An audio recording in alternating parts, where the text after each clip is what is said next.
Hi, I'm Holli Rainwater with the Coshocton Public Library. Thank you for joining me this evening. We are here to talk about the garden as sacred space, or the garden as sanctuary. If you already have a garden, if you are a gardener, you already know that your garden is a sacred space. Gardens literally ground us and they give us roots and they put us in touch with nature and with the cycle of the seasons. They take us out of our workaday mindset. They help slow us down. They help us focus in a new and different way. And then we can just stand back and be amazed. For me, growing a garden puts me in touch with my own creatureliness. It makes me see myself as part of a bigger scheme. I'm just one wheel in the cog. I'm not in charge. There's a bigger picture, and it makes me grateful to be a part of that, to be a part of that rhythm and a part of that cycle.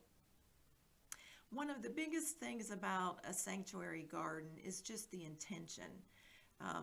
And I'm going to share with you a little bit more about intentions, and I'm going to share with you some of the elements that are common in a sanctuary garden.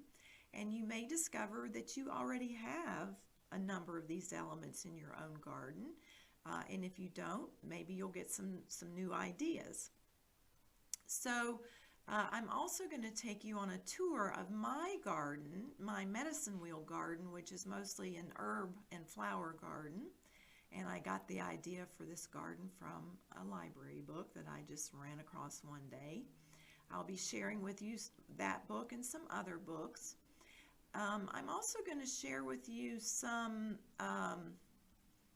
other creative things that I've taken on as a result of my garden. Monet once said something to the effect that I owe it to flowers for becoming a painter. Because we know that Monet painted a lot of flowers and he had a magnificent garden. But in his mind, his garden, was he a gardener who painted or a painter who gardened?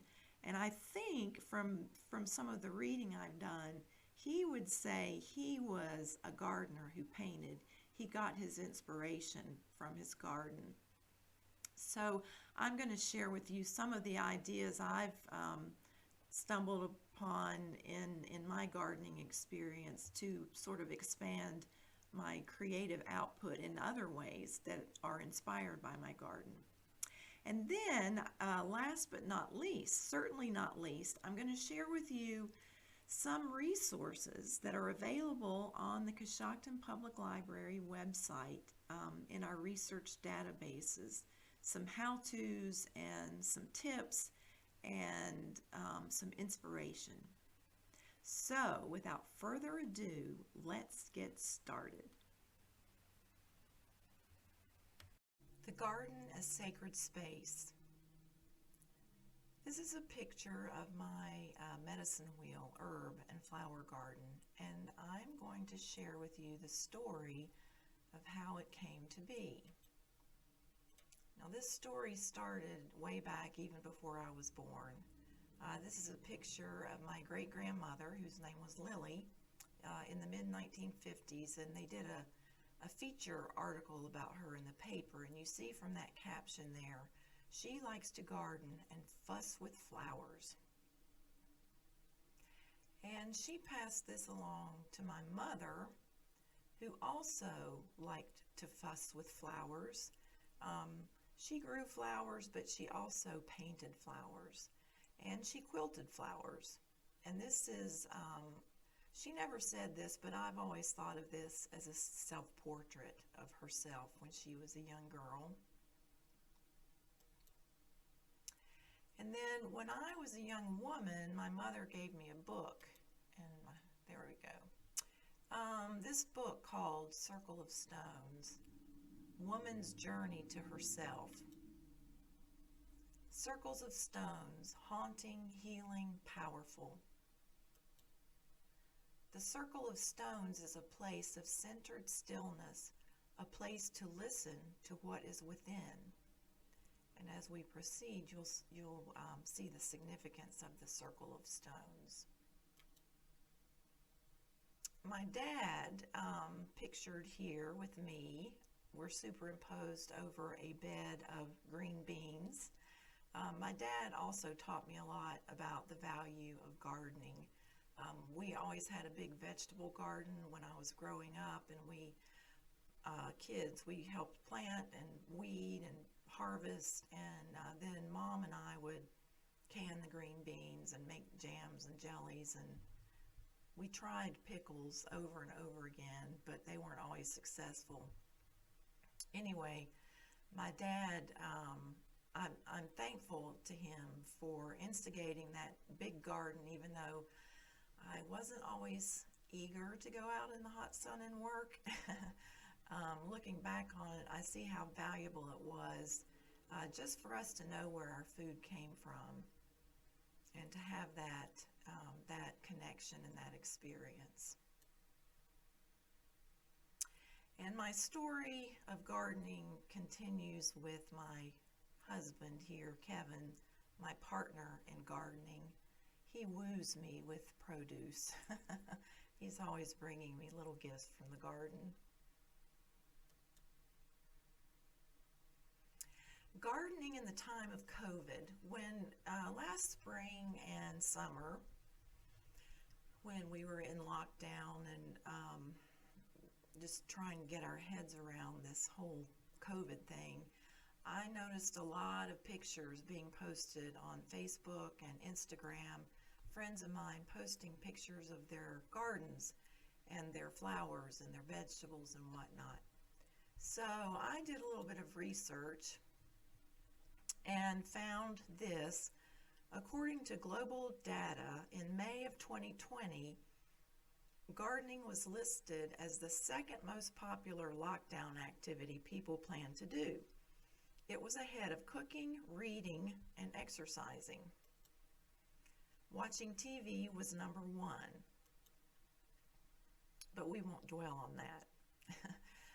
So part of this impetus to garden was just people were afraid of not having food, having access to food. But also, I think this was even maybe a bigger thing. This quote from Joel Flagler of Rutgers University. There are certain very stabilizing forces in gardening that can ground us when we are feeling shaky, uncertain, terrified. It's these predictable outcomes, predictable rhythms of the garden that are very comforting right now.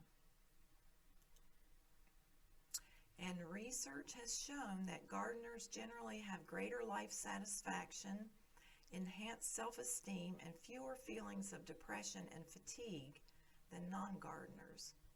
Other research suggests that gardening can both reduce and promote recovery from stress. I think even if we're not aware of this per se, I think this is a big influence on all of us who garden, just the life satisfaction. Gardening is something that's so tangible, and it's so easy to see the results and also the failures. Gardening allows us to shape our environment and create a way of living that allows us to heal, feel restored, and find peace within ourselves. And I think this quote, this is probably the theme of my presentation here today, the way the gardening helps us shape our environment, and then it also shapes us. I wanted to mention and just share my gratitude for all of the gardening that goes on in Coshocton County. These are some of the organizations. We have Cleary Gardens, our very own botanical garden, and there's walking trails and event venues, and specialty gardens there. Coshocton County Herb Society, and their motto is growing friendships through herbs. The Master Gardener Volunteers, they are from the OSU Extension Office. David Marison heads them up, and they present research-based gardening information for all ages. We have Coshocton in Bloom, and their focus is community enhancement through use of flowers, plants, and trees. And then we have a new group. This is the Small Town Seeds and Roots Trading Group, and it really is a grassroots group that they are on Facebook. All of these organizations, you can find them on Facebook. But the Small Town Seeds and Roots Trading Group, back, I think it was established back in April, and through that Facebook page, people share plants and seeds. You can make arrangements to, if you got too many hostas, I'm going to be digging up my hostas. I'll have some available if you want to stop by and get them, that kind of thing. And then people post pictures of their flowers and of their gardens, so it's very nice. I enjoy looking at it. It kind of uplifts my spirits. The library is a great resource for gardening how-to and information. This is a stack of books. It's just a very small percentage of what we have available, and these focus on sort of this topic that we're talking about today, the garden as sanctuary or as sacred space. These are books that I've seen on the shelf over the years, and sort of got me into the frame of mind that, this is a thing. This isn't something I made up. People are writing books about it. The library also carries magazines. These are 4 magazines that focus on gardening. You can check these out, and at the end of this PowerPoint, if you hang around a little bit, I'm going to show you some resources that are available, some of our digital resources that are available as well on our website. We have lots of stuff, lots of good stuff. This is one of the books that I found helpful in preparing this little talk today. This is by Jessie Bloom, and it's called Creating Sanctuary.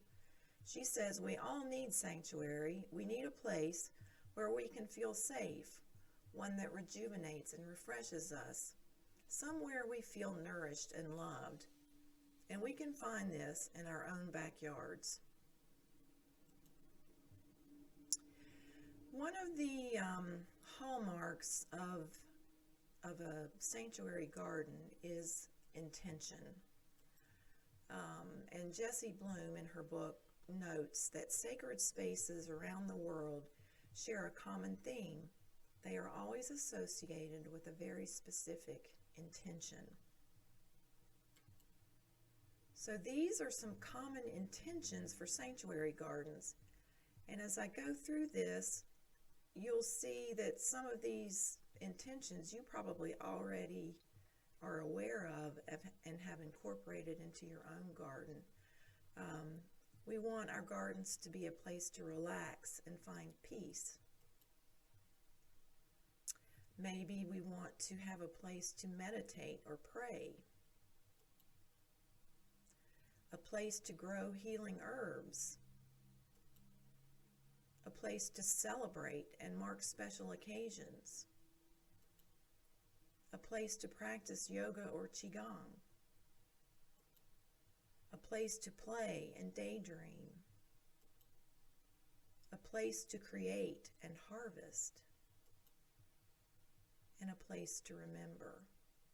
So these are all things that I had thought of, and then lo and behold, Jessie Bloom has them listed in her book, and she has more. I just picked these out. For me, I wanted a place, especially, my mom died in 2009, and I received a portion of her ashes after she was cremated. And I wanted a very special place where I could put her ashes. And so that last one, A Place to Remember, that was a big reason that I created my garden, but all of these other things came into play as well.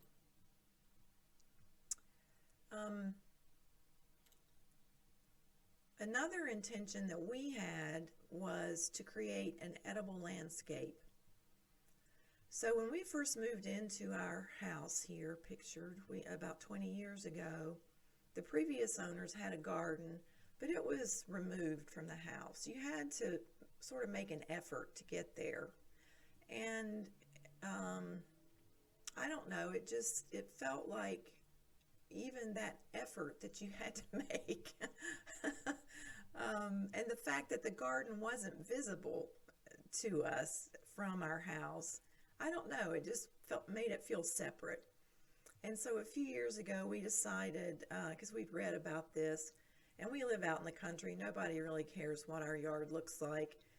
So we had our son Gabe, he built these raised beds for us right in our front yard. And we have blueberries planted in our yard, and we have my herb garden that we're going to focus on here in a minute. So in essence, our whole yard is like a garden. You know, in England, they call their yard a garden. And so it just sort of expands the possibilities. All gardens are a feast for the senses. I just wanted to mention that these are things to think about when you're planning a garden or planning even next year's growing season. To think about color, sound, scent, taste, of course, and touch. And this is really evident to me when my granddaughters come and spend time in my garden. They love to touch the plants. Some of my plants are fuzzy, and they know to watch out for the thorns on the rose bushes. They love to smell it. They just bury their noses in the lavender, and they're always asking me, Grammy, can I eat this? I've told them, don't eat it without asking first, but almost everything in the garden is edible. But they really, children, they're just such a delight anyway, especially in a garden. And in her book, Jessie Bloom lists, and this isn't a complete list, but these are elements of a sanctuary garden. Having a special, like a threshold or an entrance. You could have a garden gate or an archway. I have a stone, and you'll see a picture of the stone here in a minute. You could have an altar. You could have special stones or cairns, stacks of stones, bells, wind chimes, garden art and statuary, gathering places to sit either beside the garden or in the garden. Fire pits, this one's on my wish list, and a water feature as well on my wish list. Lanterns and light. Memorials, and this could be, you could have a memorial bench and even memorial plants, plants that remind you of people that have passed away. I have lilies of the valley, not in this garden, but in another garden, and we actually got those lilies from my husband's mother, who also liked to fuss with flowers. But my great-grandmother, whose name was Lily, had lily of the valley growing in her yard. So those kinds of things make me think of them. Mandalas, and we're going to see some mandalas later, but I consider my whole garden, this round medicine wheel garden, for me it's both a mandala and it's a labyrinth, because there's a certain way I walk the pathways of the garden that sort of mimics a very simple labyrinth. And then my garden is a place where I do my qigong. That was another big thing that I considered when building this garden. So this is the book that got me started, The Medicine Wheel Garden, Creating Sacred Space for Healing, Celebration, and Tranquility by E. Barry Cavish. And I just happened to see this book on the shelf one day.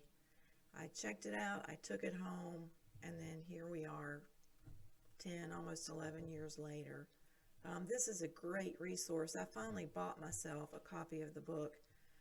She has garden designs for, like, depending on where you live, a prairie garden or a woodland garden or a coastal garden, a garden based just on indigenous plants, a culinary garden, a healing garden. She's got lists of plants that you can use for all of those different kinds of gardens. She's got profiles of the individual plants and how they were used by Native Americans, how to grow them, how to use them. She's got recipes, she's got craft projects, and she's got ceremonies and practices that you can incorporate into your life based on your garden. And she invites us to take notice of all the circular shapes in nature. Now, most of our gardens, the garden I grew up with and the gardens in our front yard, are rectangular gardens. But the medicine wheel, of course, is a circle. So these are some of the beautiful, round, circular shapes that we find in nature. And she points out, this slide always wants to stick. Come on, here we go. That humans mimic the circular patterns of nature in art and design, especially when creating sacred spaces and connections. So we have Stonehenge, for example, the rose window at Notre Dame, the labyrinth at Chartres Cathedral. These are all either ancient or old designs. The yin-yang symbol, and here it is in a garden. The Tibetan Buddhist sand painting, which they spend days creating this. It's literally created from sand, and then it's a mandala, and then when they're finished with it, they just sweep it away, and it represents just how everything is passing and the beauty that we find in things that are passing away and how precious they are. And then here's the Bighorn Medicine Wheel in Wyoming, which dates back to over 10,000 years. So the hallmark of a medicine wheel is a central circle, which we saw there in that picture, like that little pile of stones in the middle in a circle. And then it's a central circle, spiral, or cairn of stones, from which lines of other stones radiate, often as spokes, to an outer circle of stones. Since ancient times, American Indians have created many such arrangements of stones and held them sacred. Planted with healing herbs, the sacred space of a medicine wheel can also become a special kind of garden, a private ecosystem, and a small sanctuary for birds and butterflies and animals. And it can be a place for gathering, reflecting, and healing.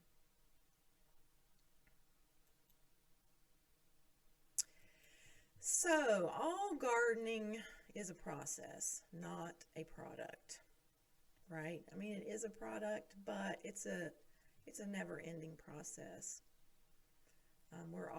There's always something to do, always something to change, always something new. And I loved this quote. I just sort of happened upon it, but it made me think of myself. It also made me think of my dad. The most serious gardening I do would seem very strange to an onlooker, for it involves hours of walking around in circles, apparently doing nothing. My dad used to come home for lunch every day from work, and he'd go straight to the garden and walk around and just look. And a lot of times when I go out to tend my garden, I spend a heck of a lot of time just standing there, walking around, looking and thinking. But this is, this is when you're creating and you're incubating new ideas. And like she says, it's some of the most serious gardening we do. So the process of creating a medicine wheel garden is very important. And you can see here our dog Comet. He has since passed away and is buried just a few feet from where he's sitting here. He's on the edge of the medicine wheel garden beside the blueberries, and we have a butterfly bush planted on his grave, and next to him is buried our cat Clacker. But I started by planting a stake and then tying a string to it and measuring a 5-foot diameter circle there. That's the central circle of the garden. Comet's guarding my stake for me. And then out from that, I created it's about 22 feet in diameter. And I used that string and a can of spray paint and marked the periphery of the circle. And then, and this is all from the book, she suggests that you make an offering or a blessing. And so you can sprinkle cornmeal or tobacco on the ground, or you can smudge it. And I just happen to have a smudge stick that I bought a year before when we were in the mountains of North Carolina. This is made of sage and sweetgrass. And so you light it, and then it creates smoke. And then you just take it and kind of swirl it around the area. And this is Michael. He was 11, about 11 here. He really got into this. He smudged the area and smudged himself, smudged us, smudged the dogs. And then we all sat on the earth to contemplate and to ask permission if it was okay to build this garden here. So Michael took this picture of us in contemplation with the comet there behind us. And then the actual, what we think of as the garden work started. And we used this method. This is a great book, Lasagna Gardening, by Patricia Lanza. It's basically it's like sheet mulching, where you layer your materials. And here's how you do that. You start by watering the ground, and you're just squirting water from the hose onto the grass. And for an 11-year-old boy, this was a great day. First he got to strike matches, play with fire, and now he got to play with water. And our other dog, Jeter, got to play with the water too. He likes to chase the water around. He's also passed away since this. He's buried under one of our former Christmas trees. And then you lay down a thick layer of cardboard or newspaper, and this will start to smother the grass. You can see it is taking shape there in the circle. And on top of that, some organic material. This is chicken manure from our chicken house that we used to have. We don't raise chickens anymore. Our son and daughter-in-law have chickens down the road from us, so they're the chicken farmers now. And you can see in the background behind my husband there, the little blueberry bushes in the mulch there. Just note how small they are. And then you can't really see it, but that spruce tree there, that was our first Christmas tree that we planted, and now it's huge. You'll see a picture soon. And then on top of that, a thick layer of straw. And then throughout the summer, we kept adding grass clippings and more straw, and we kind of built it up. But then we just let it cook for a year. The earthworms start coming up, and the materials start breaking down, and we have heavy clay soil. So this was a way for us to sort of build soil as we were waiting for this magic to happen. So this is a diagram of a medicine wheel. It's a circle with pathways that follow the directions, the cardinal directions, and we used a compass so we would be correct in our placement of these paths, running north to south and east to west. And so it creates 4 quadrants according to the 4 directions. And then within each quadrant is a special stone. So you have a Father Sky stone in the north, a Mother Earth stone in the west. In the south, a Grandmother Moonstone and a Sister Day stone, and in the east, a Grandfather Sunstone and a Brother Night stone.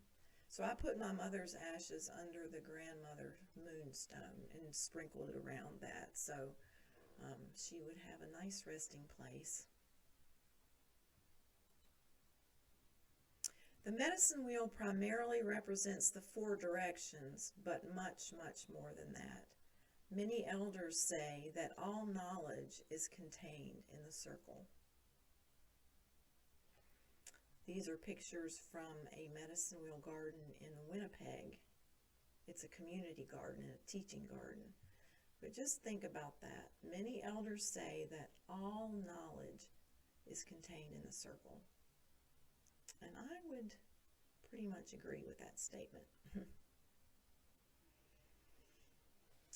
In the book, Cavish talks about the significance of stones.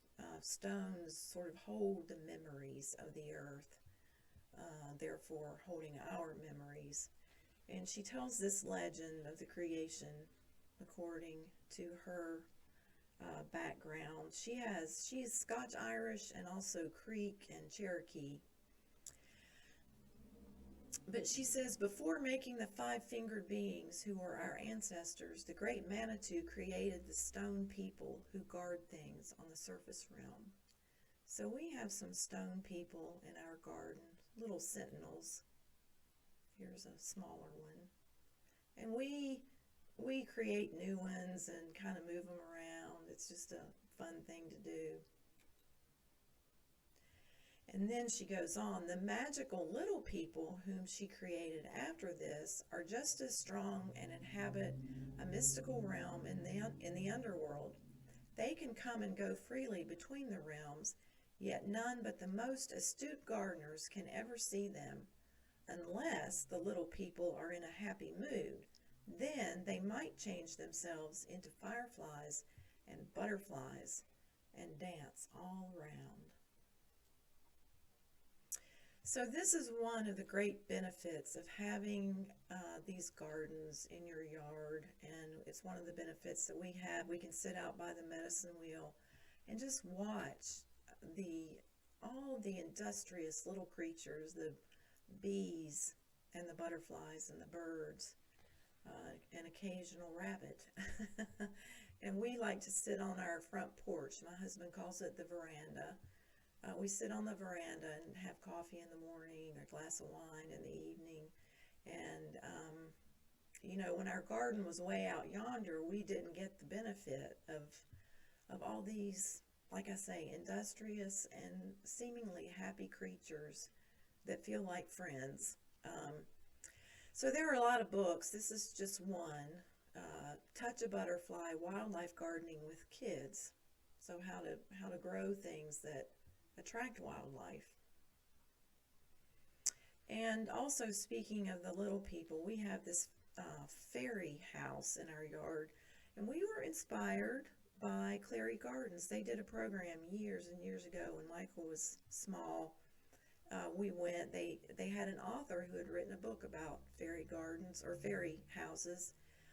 She read the book to us, and then we went out in the woods there at Clary's and built fairy houses, and we came home and built this one. And now our granddaughters enjoy it. Now this isn't a permanent home. This is like a Airbnb for fairies. And whenever a fairy comes and spends the night, he or she leaves a fairy gem as payment. So whenever the girls come up to our house, that's one of the first things they do is stop and see if there's any fairy gems. Okay, so this is the big reveal. 1 year later, after we had let the garden sit for a year, and then we planted it in the spring of 2011. And ta-da! The balloons were in honor of our son Gabe and Heather's wedding. We had the rehearsal dinner at our house, and we got the garden planted in time. You can see everything's pretty small there, but it's planted.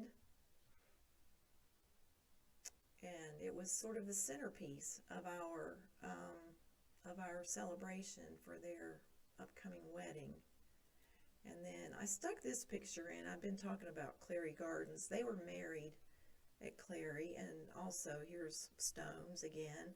And it just so happens our son works with David Kreidler, stonemason / stone artist. And this was one of the first jobs that Gabe undertook with David, was building the theater at Clary's. And it's a beautiful spot for a wedding, and it was especially meaningful to us since Gabe helped to build it. They actually waived the fee. They told him he didn't have to pay to get married in the place where he helped build. But we had beautiful weather. It's a beautiful setting. And then here's the garden 2 years later. With the pink balloons, you can see how everything's grown. And I use quite a few pots, herbs and flowers in pots. You can sort of see those. And now we had it decked out for a baby shower. Gabe and Heather's baby, Aspen, who's now 7. We celebrated her impending arrival. And I'll just say, part of the design of a medicine wheel is to have a peace pole in the middle, and that's where I tied the balloons there. I eventually took the peace pole out because I like to practice my Qigong in the middle, standing in the middle of the garden. So I just have decided that I'm the peace pole now. When I'm standing there, I feel very peaceful in my garden. And then here's 10 years later. This was taken last summer. This is from a different angle. See how big the blueberries have grown in that tree. And the garden, you know how it is. You put something in, then you decide you want to move it, and then you decide, oh, I just don't like that plant very much. I got rid of my strawberries. I love strawberries, but they are just all over the place. And they wouldn't stay where I put them. Now, one thing with gardening, and I'm not so great at this, but you want to think about the garden through the seasons so that there's something happening or something to look at. This is my garden in early spring. It's sort of bald and pitiful looking. There are chives coming up and some that yellowish greenish ground cover, but not a lot going. I mean, there's a lot going on there, but not a lot to see. Then this is the garden in autumn at the end of the growing season. This was at the end of that first growing season. And here it is in winter. This was earlier this winter season. That first snow we had in December. And this little cherub was this little angel was, I inherited this from my mother's garden. Here's a little snow person, a little stone snow person. Okay, so back to this diagram. One of the things about a medicine wheel that's different, each quadrant, each direction has a specific color, and so you plant all of your yellow plants together in the east. Whether it's an actual yellow bloom or just a suggestion of yellow, like lemon balm and lemongrass. They just smell yellow because of the lemon. Thyme, and I also have lemon thyme, calendula, which is a yellow flower, marigolds, dill, coreopsis, and chamomile. And then in the south is red with roses, strawberries, beets, red lettuce, bee balm, cosmos, zinnias, bronze fennel, and crocosmia. I'm not sure if I'm pronouncing that correctly, but yes, and you can plant vegetables in there, just whatever. And these are all plants that I either have now or have had. There's others that you could use. The west is blue or purple. So we've had coneflower, purple bee balm, lavender, purple yarrow, sage, kale, chives, rosemary, and comfrey. And again, kale is green, but it sort of has a specific species of kale. There's sort of a bluish tint there. And then the north is white or silver. Parsley, any kind of mint, oregano, silver artemisia, valerian, tarragon, lettuces, and sweetgrass.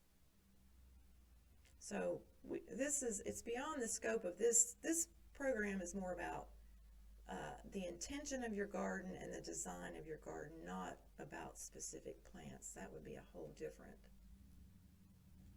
topic or a whole different program. So this is my little welcome stone. Come into my garden. I would like my flowers to see you. So in the east, which represents the start of the day, it's the place of sunrise, new beginnings, and birth. And so just a little walk through the eastern quadrant. Lemon balm, yellow zinnias, and lemon thyme. Where the zinnias are, I often will plant calendula. They reseed, sometimes better than others. This is lemon balm again, and little squirrel. I want him to see you too. Michael was into squirrels when he was little. This was one of his little garden ornaments. Coreopsis, and nestled down in the coreopsis is a little garden gnome, a little leprechaun, and he's guarding his pot of gold. I inherited him from my great Aunt Faye after she passed away. She was a great gardener as well. Lemongrass adds some height to the garden. And then the south, it's the place of summer, of warmth and nurturing, creativity, understanding, and youth. Poppies. Poppies, I've only had them one season because I've only been able to remember to plant them. You have to plant them really early in the spring, and I don't always remember, but I had a good crop of them that year. And then nasturtiums, which these are like a deep orangey red, and red lettuce. Bronze fennel, which has a little red cast to the stems there. You can see that. And this is that crocosmia. My friend Martha Lou gave me that, and the hummingbirds love it. The west is the place of sunset, arched rainbows, freedom, spaciousness, and maturity. Natural connections for the direction where daylight ends. These quotes are all from the Medicine Wheel Garden book. So I've got this little girl hiding in the kale, and this little girl I inherited from my mother, who inherited it from Aunt Faye. So my mother and I both have the middle name Faye after this aunt, so she always called this little girl Holly Sally Faye, because that was, or Sally Holly Faye, after my mom and me. Lavender, coneflowers, and this is purple bee balm, complete with bees. They buzz around it all summer, and chives, and yarrow. And then St. Francis among the yarrow, the sage, the rosemary, the coneflowers, and the bee balm. There's a great song by a musical artist that I like called, his name is, when I won't be able to think of it because I don't have it written down. Peter Mayer, and he's got a song. It's this charming little song that takes place in a garden, among the garden statuary, discussing how things grow. And included, he has a cherub, a Virgin Mary, a Buddha, a gnome, and then St. Francis. And they're all living peaceably together in this garden and agreeing. Even though they have different ideas about who or what makes things grow, they're all in agreement. So I don't have a Virgin Mary, and I did have a Buddha, but I bought it at a second-hand shop, and it disintegrated over the one summer I had it in the garden. But anyway, I keep that in mind when I go in my garden and see all my statuary. The north is a place of moonlight, stars, openness, wisdom, and elders. And so in the foreground is the valerian. It comes up really early in the spring and just goes ahead and blooms. And then behind that is my oregano and the sweetgrass. And then just beyond the oregano is just one little sprig of artemisia that's just come up. And then beyond that is some lettuce. So that's all in my white section. And then mint. I have a few different kinds of mint. So that's sort of a little tour through the garden. And now I want to share with you some of the fruits of the garden.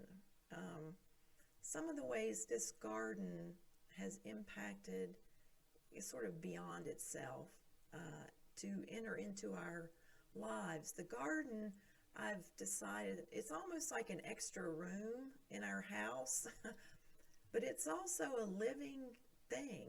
It's more than just a place. It's like a person. It's a character in our lives, a character in our story. And so just hearkening back, I quoted Claude Monet earlier, and he said, this is the exact quote, "I perhaps owe having become a painter to flowers." So we think of him as a painter, but he might say, maybe first I was a gardener. He planted his gardens so that you would have something to inspire him to paint. So these are just some of the ways, some of those intentions that I set out for my garden that we talked about at the beginning, how those have come to fruition, and then just other things that other hobbies or interests that I've taken up as a result. And I've alluded to this, the garden being a place to celebrate and mark special occasions. When we had the baby shower, we had a garden party. I had help with this. Some of my good neighbors came and helped, and we had tables set up with china, and it was all mix and match, sort of in the vein of our wonderful Serenity Tea House that's no longer with us here in Coshocton. And then the garden being, for me, a place to practice.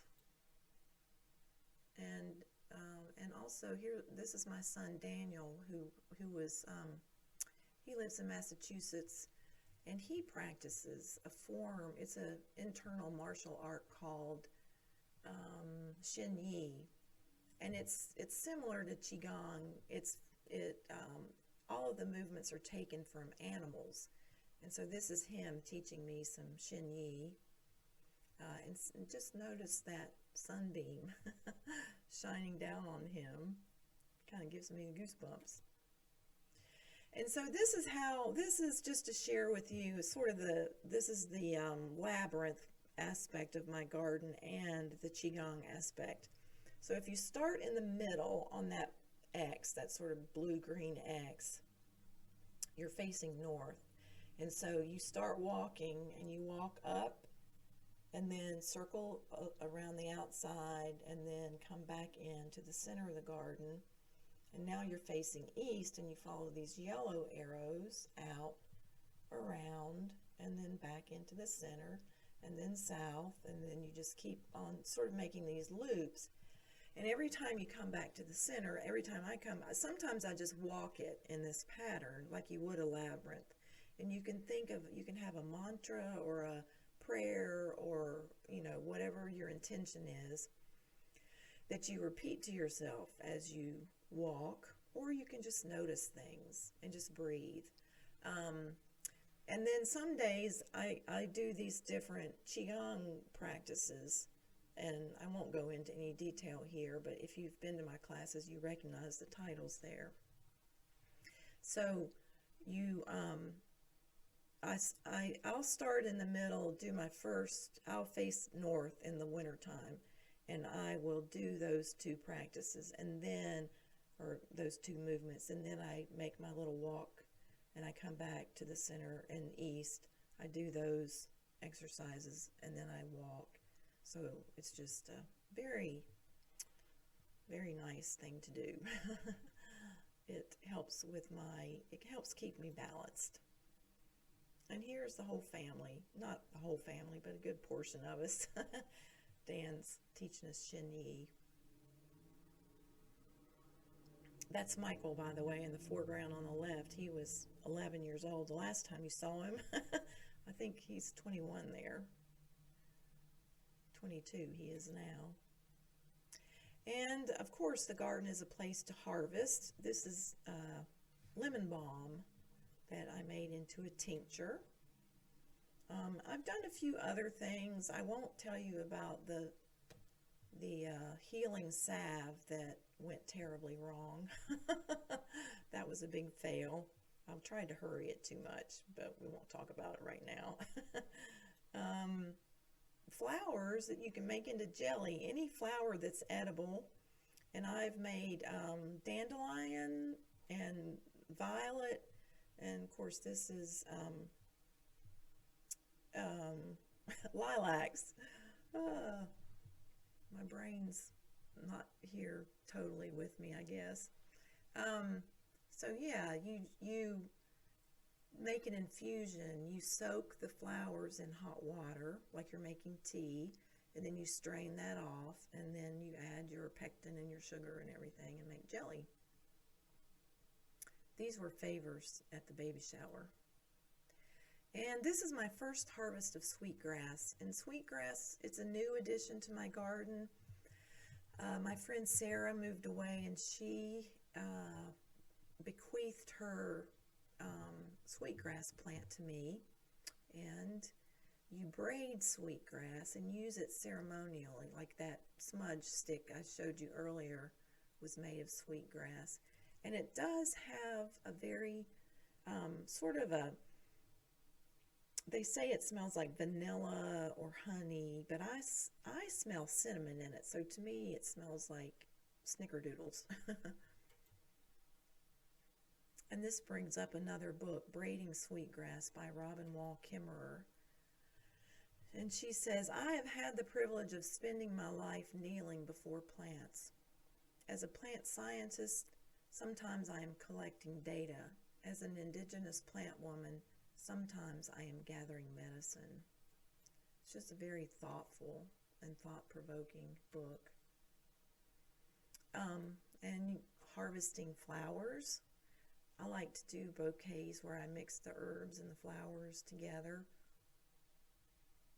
This is a 4th of July bouquet.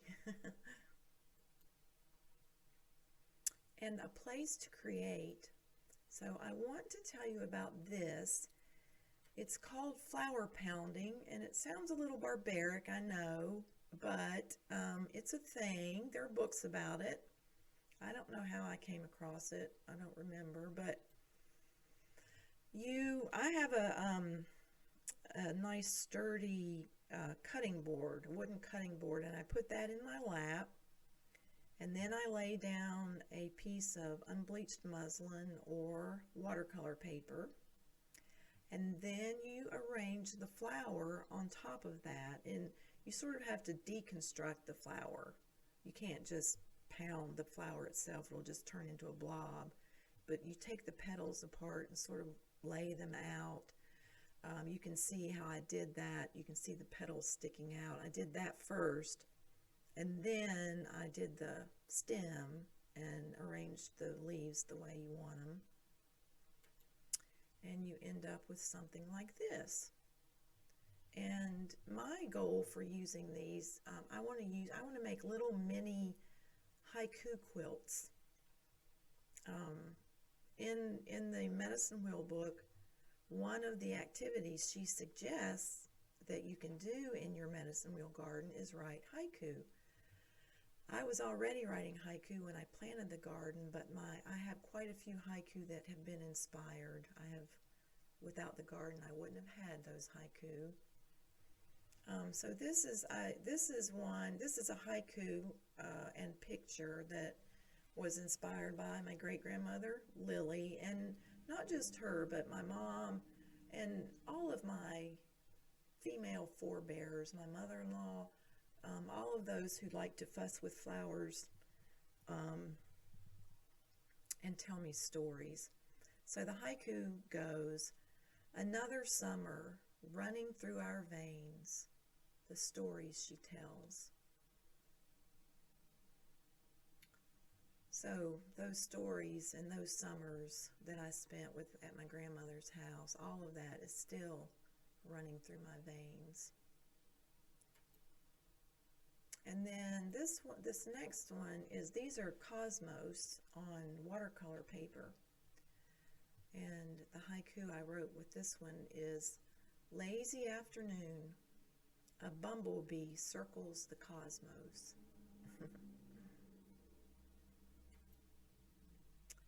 And another thing that we've created are mandalas. This one I did here with my granddaughter, so now I'm the grandmother who likes to fuss with flowers. This was back in the fall, and I said to the girls one day, let's make a picture out of things that we gather from the yard, from the garden.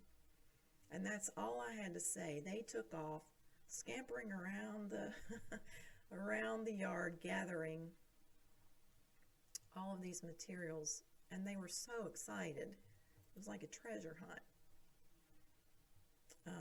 And there's rose petals and goldenrod, and there's sage leaves and blueberry leaves from the blueberry bushes. The little sunflower in the middle, some asters, some of the ornamental grasses, and there's more that you can't see. But the haiku that goes with this one, harvest dance, the little things that move us.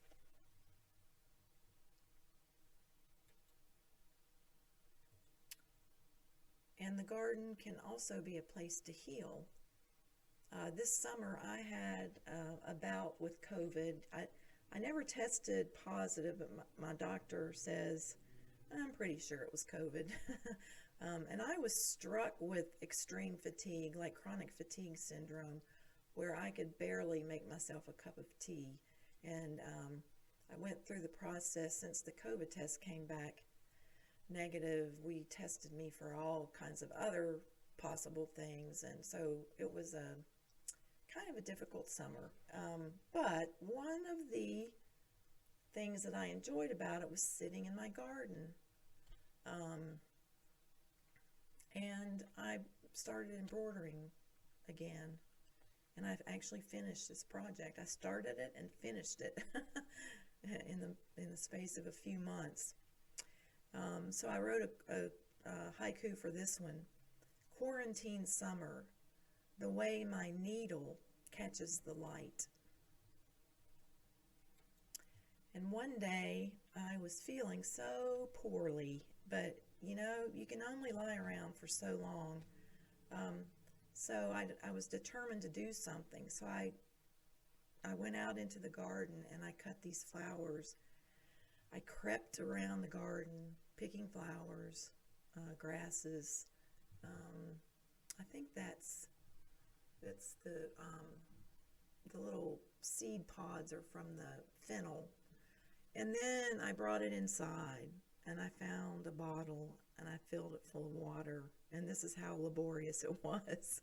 And I'd stop and rest and then I'd finish. Anyway, I put it on my bookcase in the bedroom so I could rest and I could look over at this beautiful scene.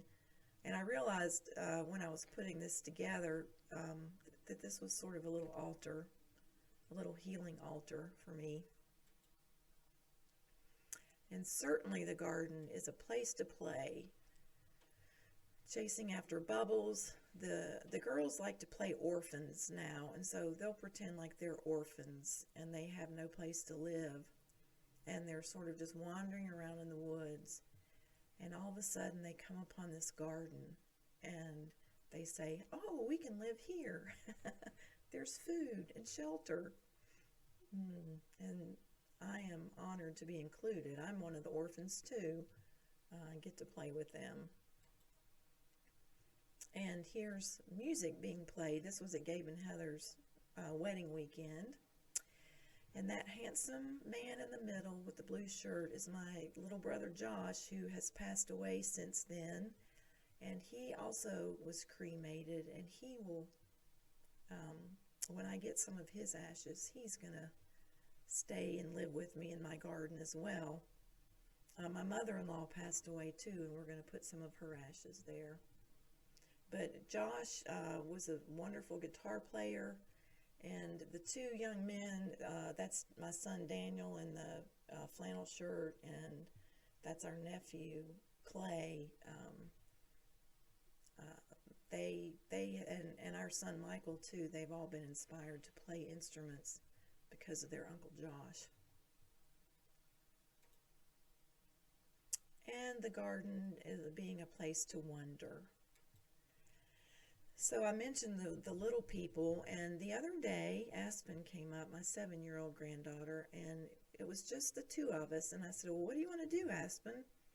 And she said, I want to go out in the garden and get some things and then make something.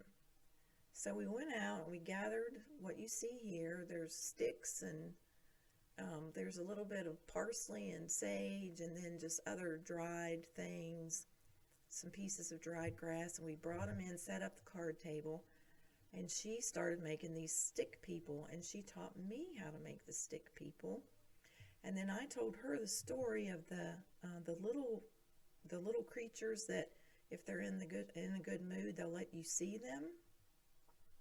So now here they are, and now that you've seen them, you'll know what to look for. And the garden being a place to remember. And this mandala that I made on All Souls Day with a haiku to go with it, ancestors, all the petals on a marigold. And these mandala, you spend this concentrated time creating this thing, just like the Tibetan sand paintings. You know it's just going to be swept away as soon as the breeze blows. And so there's this little inkling of, oh, is this a waste of time? You know, but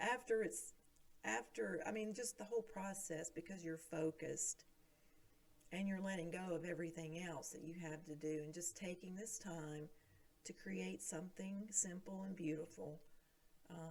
It's very worthwhile. So I want to leave you with 2 observations, and these are things that have actually come to me as I have prepared this program. So I really appreciate you being here and giving me a reason to do this and to come to this realization. And you may have already realized this, but I thought that we were going to grow a garden. But now I see that the garden has been growing us. And then you can think about that and think about how your own garden might be growing you, maybe in ways that you don't even know. And then my last observation is, if you have a garden and a library, you have everything you need. Cicero. So with that in mind, we're going to switch gears here in just a second, and I'm going to take you to the library webpage and show you some of the great resources that are right there at your fingertips for how-to and inspiration for your own garden. Okay, let's take a look at coshoctonlibrary.org, our website.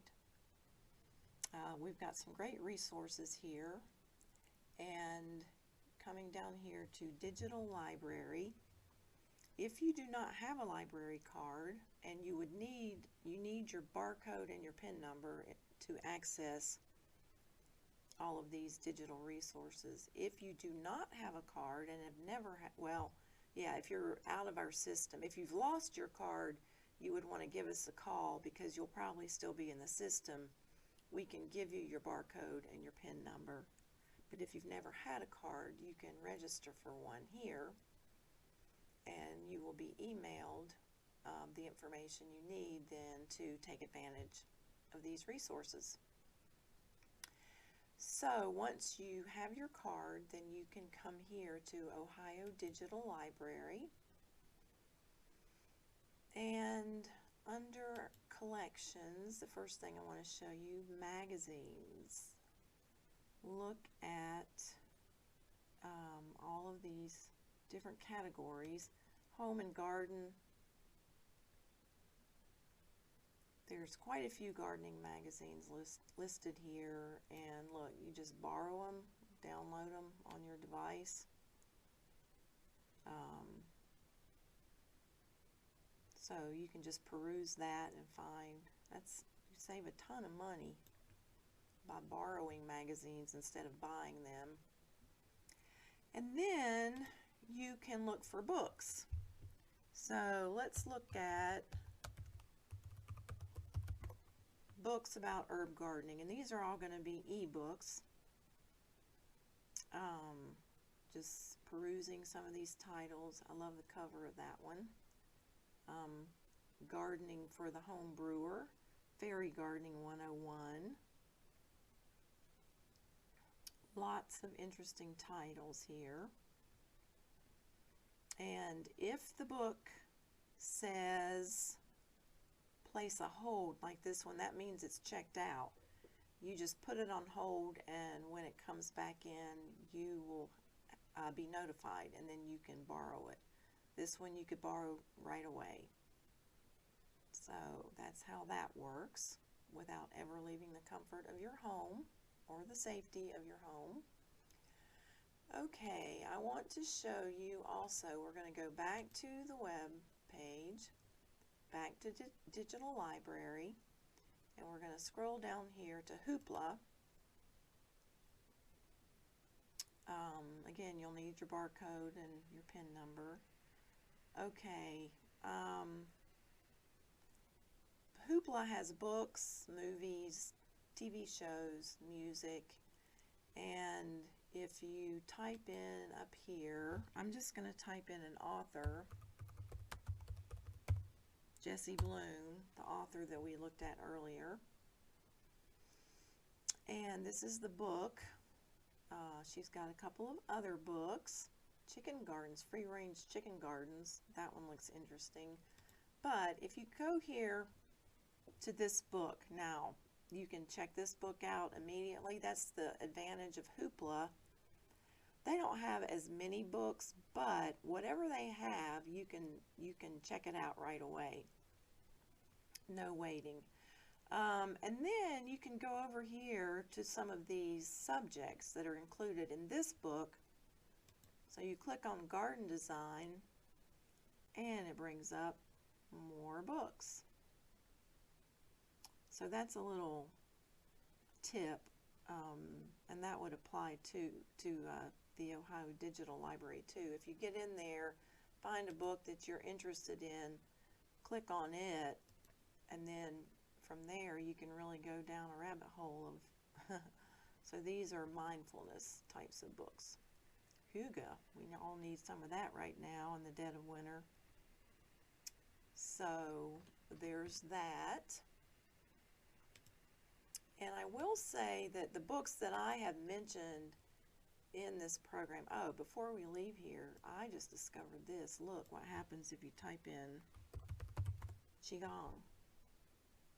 All those, these are books about Qigong. But there are, look down here, there's like 251 books on Qigong. That is amazing. Some of them are audio books. Look, music. And there's videos. I've used this video for stress relief. It's really good. So this is a great resource. You know what else I'm going to do just out of curiosity? I'm going to type in haiku. I haven't looked at these. Okay, music. Haiku music. Okay. Good stuff. I know him.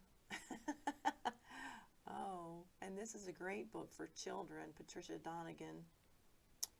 Haiku for children. So anyway, did I say rabbit hole? Back to earth, Holly. I'm like a dog. Squirrel, squirrel. Okay, coming back to the digital library. Here, one more thing I want to show you. The Ohio Web Library. Now these are databases that we have, online research. And the advantage to these databases, you can Google stuff and find lots of information. Databases, you are assured that this information is accurate. And look at all these topics that are available.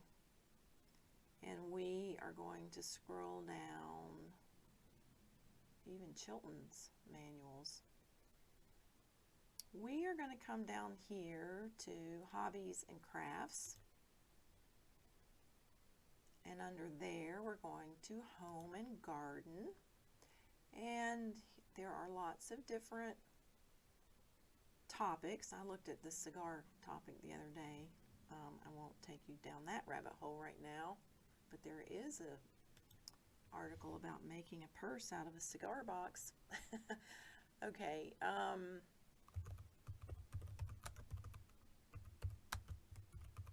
I'm going to look up Medicine Wheel Garden, which I did when I was doing my research. I found this interesting article. This is all that tells you a little abstract about it and all of your citation items, other subjects you can look up. Click on that, see where it takes you. But we're going to go over here to the full text, the PDF of the article. So this is profiling a teaching medicine wheel garden in Winnipeg at the Adult Education Center. And see, here's where I got that quote about the elders. Many elders say that all knowledge is contained in the circle. And then down here, look at their stone person. That gives me something to aim for. Okay, and those can be printed off, or you can just read them. This little article here, Pondering the Modern Potager, and I think that's how you say that. It's like a little kitchen garden, and this one is in the shape of a circle. And then they quote, or they mention this, that I did not know about, that it's basically here. The potager is a garden architecture of worship, often designed with a crossed walkway through the center and a water fountain framed in its sacred heart. This prominent design alludes to its Catholic origins, harking back to the equally appealing, I won't try to pronounce that, the priest or monk's garden. So anyway, that connection there. So we've already made a connection between medicine wheels and Qigong and now Catholic monks' gardens, and how this sort of innate wisdom just shows itself from one group to the next. Okay, I'm gonna show you one more of these Home Improvement Reference Center. They also have this outdoor section, and you can see all the different topics. Click on any of those. It'll take you to good stuff. Yard and garden projects. So I had talked about my wish list, and look, there's a fire pit, there's a freeform meditation pond, there are lanterns and luminaries. So these are all, it's like a magazine article with pictures that you can print off. And there you go, how to make a freeform meditation pond. And then one last thing, also in the outdoor, same yard and garden. The first year, so this is under rustic garden projects, I made a little teepee, a very rustic teepee for my morning glories. But look at this obelisk. That's very rustic, but yet this would last for a while in your garden, and it would give, you know, it would be a part of the hardscape of your garden. It would give your garden shape in the winter as well as the summer, and you could train whatever, you know, scarlet runner beans or whatever kind of vine you might want to grow there. Sweet peas, that'd be a great trellis for sweet peas. So, I'm going to take us back out where we started, to the Coshocton Library website. Again, we've got tons of resources. You can browse here, find all kinds of stuff. You can come in and browse the gardening section. And I will be seeing you around. Thanks again for being with me and sharing this time tonight. And I wish you happy reading and happy gardening. Thank you.